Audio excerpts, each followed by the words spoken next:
Assalamu alaikum wa rahmatullahi wa barakatuh.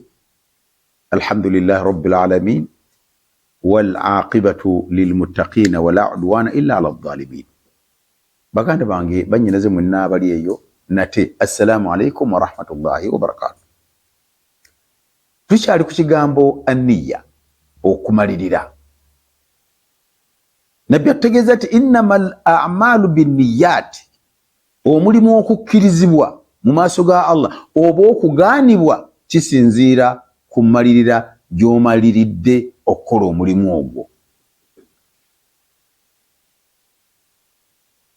Singa oyagadde abantu bakuwaane bakutegeere, ogwo omulimu Allah agugaana, kye bayita riya. Oyagadde abantu be baba bakuwaana, be baba bakutiitiibya, be baba bakusuuta, omulimu Allah agukukuba. Kyova bati Nabbi sallallahu waliwo hadithi gye yatugamba nti mu bantu abagenda okusooka okuyingira mu muliro, bantu yayogera ku basatu mu hadisi omwo. Yaga nti ye muntu asoma Qur'an. Tukimanyi bulungi nti Qur'an erimu empeera nnungi, era Qur'an kye kitabu ky'abasiraamu, era kitabu kya Allah subhanahu wa ta'ala, era omuntu akisoma afuna empeera mpitirivu. Naye mu hadithi muno yagamba nti omuntu asoma Qur'an n'abanga ayagala abantu bamuwaane, ate gundi ani amusinga? Oyo akalakata Qur'ani alinganga nyonza ng'oyagala abantu bakuwaane. Nabbi yagamba mu hadithi omuntu ogenda ku nnaku lwa qiyama Allah akunnyonnyola empeera ze wandifunye mu kusoma kwa Qur'ani, naye akugamba nti oviiriddemu awo.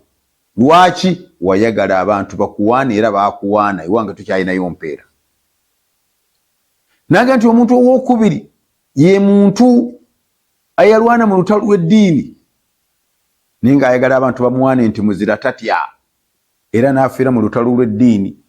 Allah subhanahu wa ta'ala agenda mugamba nti ewange toyinaayo mpeera, kubanga okulwana kwo wayagala bakuwaane nti oli muzira namige, toyina kyotya, abantu bakuwaane ewange teri.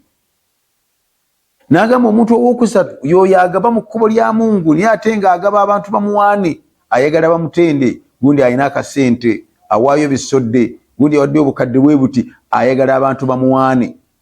Maaso ga Allah tagenda kuwa mpeera, agenda kugamba nti wayagala abantu bakuwaane era baakuwaana. Ogwo omulimu sigutwala, wagugattamu abantu. Ekyo kye bayita riya. Kasita omulimu gwonna ogukola nga niyo yagaddemu abantu bakuwaane, omulimu Allah agukukuba. Ekifaananyi kyenyinza okukuba ku nsonga eyo kankikubire ku kyakulya. Singa tubeera mu kifo tuliwo abantu 5 oba 7 oba 10 ne baleeta essowaani y'emmere oba essowaani eriko ebyokulya n'ebyokunywa ne bagiteekaawo, kufa 7 ne batagambako nti yo Badiru oba ya Saalimu oba ya Juma. Emmere eyo eyinza okusigala awo n'ebulwako agirya. Onaaga nti si yange, n'olaga nti si yange, n'onaaga nti si yange. Singa bayadde yange lwaki yegimpadde, naye alaleese n'asula busuuza, nze yo sigirya. Era emmere yayinza ogirya y'oyo ali ku kisenge ng'aga nti eno nze sigireka, oba mugigaane nze njagiri, naye bwe kitaba kityo eyinza okusigalawo. Oba ekyokubiri ekifaananyi ekirala, baleese essowaani y'emmere batugambye nti mugisharingeko abantu 2 oba 3, naye munnaffe omu n'abanga endya ye tumumanyi nti endya ye embi, agitwala mu kamwa n'akomyawo ey'amalusu n'agiza mu ssowaani. Omuntu ayinza oga nti jangu otuliwo, nti nze nzikuse. Lwaki? Bangatta batya n'omuntu gundi alya obubi agyenenya kubanga agizize, bamugasse n'omuntu atalina mpisa za kulya mmere bulungi. Kati ne Allah subhanahu wa ta'ala aga nti bw'oba okoze omulimu nga ogukoze ku lwange, ate lwaki ogugattamu ekitonde ekirala? Owaddeyo, oyamba omwetaavu, oyagala nkuwa empeera, kati ate lwaki ongattika? Abantu bano nabo babeere nga bakutegeera, kati oba otugattise, weera ddala abantu nze wange tolinaayo. Wasomye Qur'ani kunsiimya nkuwa empeera, kati ate lwaki oyagala abantu bano bakuwaane, kati nga bw'otaddemu abantu nange nguzize. Nabbi kyatugamba mu hadithi muno innamal a'malu binniyati.